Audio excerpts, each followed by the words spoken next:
We've been having quite a few earth tremors lately. Whoa, there's another one. Better get away from this cliff face in case there are any rock falls.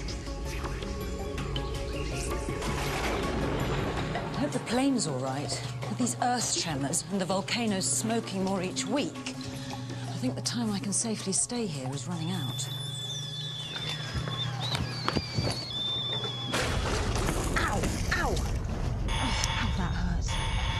Oh, science man. Maybe some thinking will calm me down. How can I help? Stella, we've been wondering, how come we can be surprised? Yeah, and why do we jump if someone pops a balloon behind us? Right, but when I saw it being popped, I didn't jump. And why do we turn towards what surprised us? And why do our eyes grow big? And what about cold shivers down our spine? What's that all about? Life's full of surprises, isn't it? I've got to think about this one. I'll get back to you. What we're going to have to do for this one is to make sense of senses. Now, it's important for all organisms, plants, animals, and us, to be aware of our surroundings and be able to respond to any changes in it. And it all comes down to survival. Now, this can be as simple as noting a drop in temperature and knowing when it's the right time to put on extra clothes, or as important as sensing danger, like me a few minutes ago. As I lifted the hot kettle, I saw the lightning flash and heard the loud thunder, which made me jump, with painful consequences. Ow! Now, I hope Howie's sensors are working well, because I think he's going to need them in this investigation.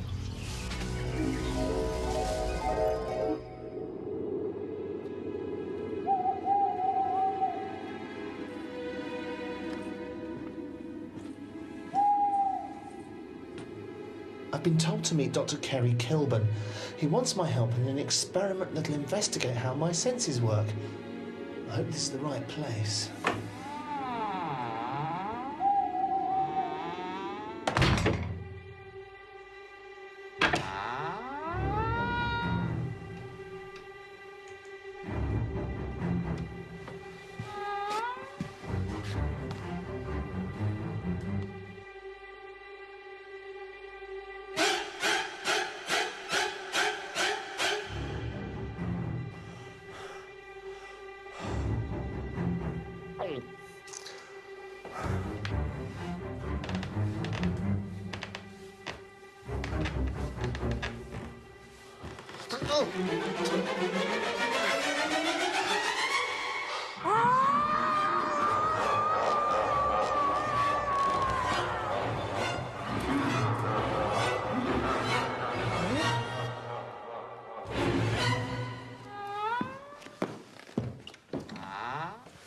Dr. Kilburn? Howie, come in. Nice place you've got here. Look, when do I start helping you with this experiment? Oh, you already have. Look. I've been watching your responses to different stimuli we showed you in the house. And now we'll look and see what your brain is doing to those same things. How? Well, we'll use this. We put this on your head, and we can measure your brain waves. Could you hold this right here? Right. This special cap has 128 pads, which will detect electrical activity in my brain. There, how's that? What happens now? Now I plug this into the computer so we can see what your brain waves are doing. Right.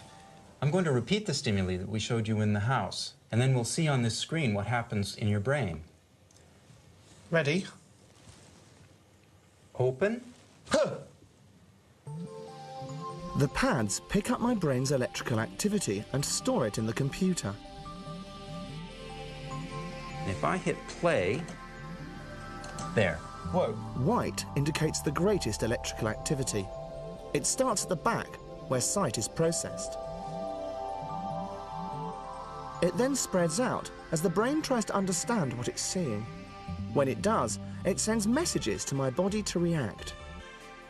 So after the initial stimulus here, all the rest of the brain kicks in to decide what to do about it. That's right. So how long does it take to go from the visual centres recording the image and my whole brain deciding what to do about it? It takes about 1/3 of a second. Phew. And that's exactly what was happening in the haunted house. Yes, that's right. Look, you saw the candles and shadows. Your brain worked out that this is probably dangerous, and it told your body to get you out of there. Now let's look at touch. Reach forward with your right hand. Oh, slime. Now, let's see what happens. We're looking here at the left side of your brain. The left side of the brain is where touch is first registered. Again, the brain has to think about what it's touching to work out whether a reaction is needed. And then the action moves very quickly to other parts of the brain. I see. So really, it was just like the cobwebs I ran into in the house. That's right. Look. You felt the cobwebs. Oh. You remembered you were in a scary place, and you reacted. That's brilliant. Well, I guess that's it. I really feel I know it all now. I'd better be off. Not so fast. There's one more sense to test.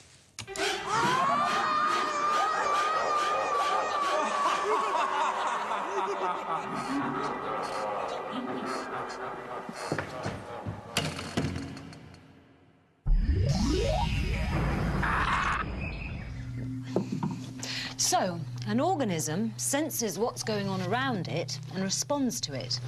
And for animals and for us, this response is usually a movement, either by part of the body or the whole body. But whatever the movement is, it's caused by the muscles. Looking inside a running knee joint, the muscles that cause movement are attached to bones. They're called skeletal muscles.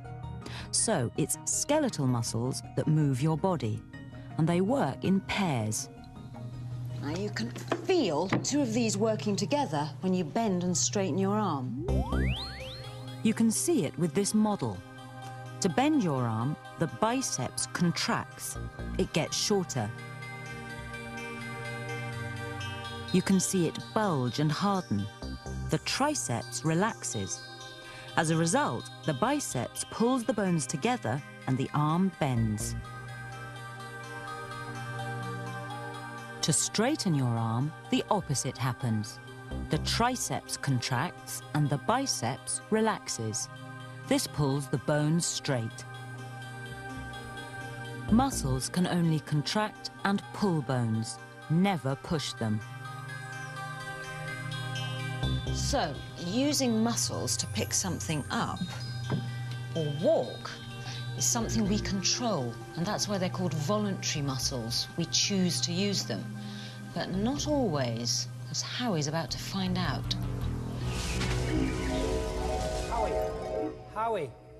Howie. Morning, Mum. Have you got my tea? No, it's time for our investigation into muscle responses. Oh, right, come on then. Now, there are two kinds of muscle responses. There's voluntary, like this, when I move my arm myself, and then there's the automatic, like that. Oh! OK, now, we'll get started. Turn over. Martin McDonough knows all about muscle response. He's putting a sensitive pad on my leg to measure how fast my muscles respond. Right, the first thing we're going to do is to find out the difference between these two responses. And we're going to set up a competition between you and your body's automatic reflexes to see which reacts the fastest. So it's a competition between me and my own body? The first thing we're going to do is look at your body's automatic reflex reaction. Right, this hammer here... The hammer will make my foot move up. And cause the foot to move up. Which will stretch my calf muscle. Which will set off a reflex reaction. This will cause my body to have an automatic reflex, which will make my foot move down. It's what happens when you jump and land on your feet.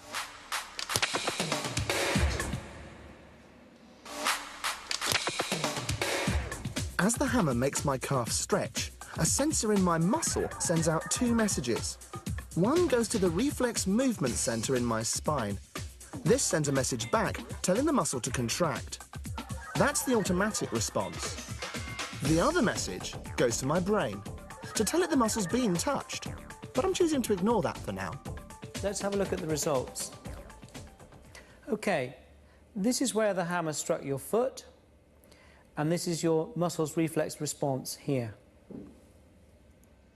The graph shows that the automatic response took 40 thousandths of a second, 40 milliseconds. How fast is the impulse going? Well, over 100 miles an hour. Crumbs. And I've got to beat that. I better give it a go. This time, when you feel the hammer, I want you to push your foot down as quickly as possible. Ready? Push. So what's going on now? Well, the same messages were sent as before. One to the movement centre, which caused another automatic response. But this time, when my brain received a message, I wanted it to move a muscle. So my brain sent a message back to the movement centre, which caused a voluntary response as well. And the result? Well, there's the automatic reflex after 40 milliseconds, but my voluntary response is 140 milliseconds. Why so long? I mean, surely the messages travelled along my nerves at the same speed. Yes, but it's got further to go. It's got to go all the way up to the brain, and then we have to add on time for decision-making. So now I know that reflex actions are faster than those that I have to think about. That's right. So I guess my next investigation is to find out why we have both voluntary and involuntary reactions. Exactly. And to do that, you need to see Audrey in the next lab. You mean no more lying around? Hey, but I might have time to grab a cup of tea this time. Well, here's Audrey. What's she up to? Hiya. So, Audrey, how do you test for an unexpected stimulus response? Well, what I'd like you to do is jump from this platform down onto this blue surface. And while you do that, I'll measure your muscle activity. Yeah, but that's hardly unexpected, is it? I can see it. And because I can see it, I can prepare my muscles for landing. Yeah, but there's a surprise element.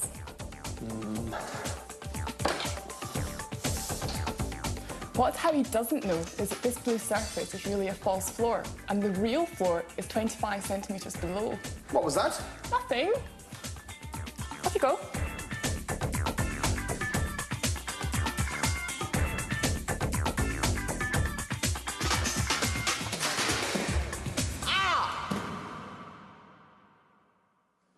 You tricked me? Yes, but all for good cause. Let's see what happened. This muscle activity here is where you took off from the platform. And this muscle activity, as you can see, is building up in preparation for landing. Now that's controlled by the brain. But of course you didn't land. You fell through the false platform here.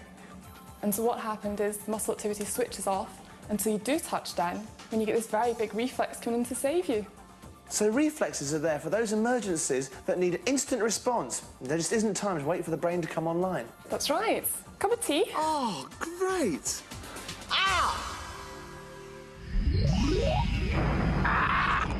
We know what we can do, but what about plants?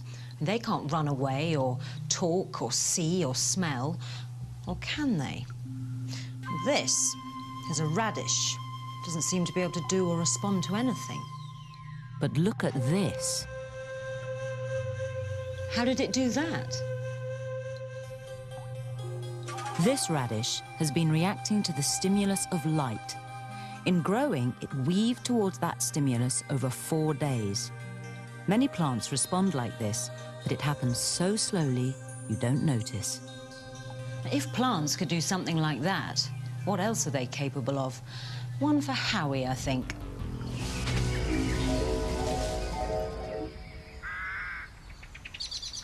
I'm here to meet Dr. Jennifer Miller. She's a plant expert, and I'm really going to need her help in this investigation. She's batty about plants, so I thought I'd bring her one. But I can't decide which one she'd like, the red or the white. Do you know, it's funny, but I guess this is what separates us from plants. I mean, we can see, we can choose between different colours, and we can talk. Plants can talk as well, you know. Plants are a lot more like us than you'd think. They can do all sorts of things. Come on, I'll show you. Hey, this is going to be good. Welcome to Star Plants. And today on Star Plants, meet the seedlings that can choose a colour, the plant that can get a bit touchy, the plant that can count. And introducing the plant that can talk into this microphone, all on Star Plants. Oh, look. What's this? Now, this plant's Mimosa pudica. It's one of the most sensitive. Try touching one of its leaflets. What's happening here? Well, not only does the leaf respond to even the tiniest touch, but it's made up of leaflets which are all connected by something a bit like our nervous system. And as one is touched, it sends a message to all the others to move too. Fantastic. Let's hear it for the Mimosa pudica. So, Jennifer, what's going on here? Well, remember you said that plants couldn't choose colour? Mm-hmm. Well, I've got a little experiment here to show you. There are seedlings inside this box that have been growing in the dark, but if we switch on these two lights, we can see them on the television. Red light is shining from the left and blue from the right. The small camera connected to the television shows that the seedlings are growing straight at the moment. Well, what's going to happen? Wait and see. We'll come back in a while. Time to visit the Venus flytrap. Right, what's this one going to do? Well, you'll have to look at it really closely. Inside these special leaves, there are 3 hairs on each side. Can you see them? Yeah. Try touching one with your probe. These are the special hairs that are the trigger for the plant to close in an insect. Try it. Oh, nothing's happened. What, is it full? Try again. Whoa, bye-bye bug. What the plant is doing is remembering how many times it's been touched. It can remember the first touch for up to a minute. That's incredible. I guess that's so it can tell the difference between a breath of wind, a drop of water, and proper dinner. Exactly. The Venus flytrap. Next, a plant that can talk? Jennifer, you're recording a plant. What can that possibly tell you? It can tell you quite a lot, actually. It can tell you if it needs a drink. There are tubes inside the plant stalk that break when they get dry, and we can pick them up on this ultra-sensitive microphone. Listen.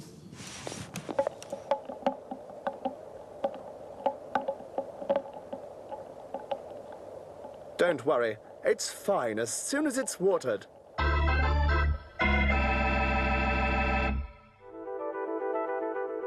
Now, what about those seedlings? Which colour did they choose? It's blue. That's right. The seedlings will go towards blue light, but not red. That's because they've got special sensors, a bit like our eyes. Star plants. I thank you. So, living things respond to the environment in lots of different ways. Now, here's one for you. Can you think of a muscle in the body that you have no control over ever? I'll give you a clue. You use it more when you're exercising. It can't be the muscles in your arms and legs. You can easily control them. Hang on. When you exercise, you get out of breath. So could it be the muscles which make the lungs work? You can still control them by breathing deeply. Well, that's enough. I give up. Yeah, my heart's thumping. Oh, and mine. The heart!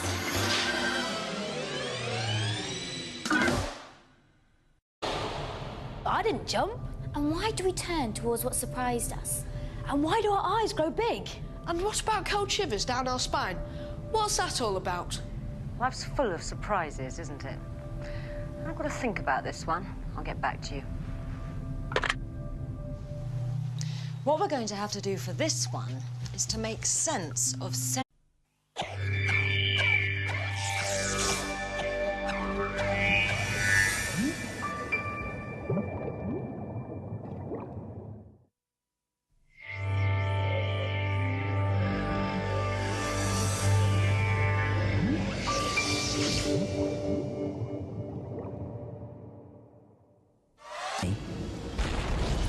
Whoa, there's another one. Better get away from this cliff face in case there are any rock falls. I hope the plane's all right. With these earth tremors and the volcanoes smoking more each week, I think the time I can safely stay here is running out. Ow! Ow! Oh, that hurts. Oh, science man. Maybe some thinking will calm me down. How can I help? Stella, we've been wondering, how come we can be surprised? Yeah, and why do we jump if someone pops a balloon behind us? Right, but when I saw it being popped...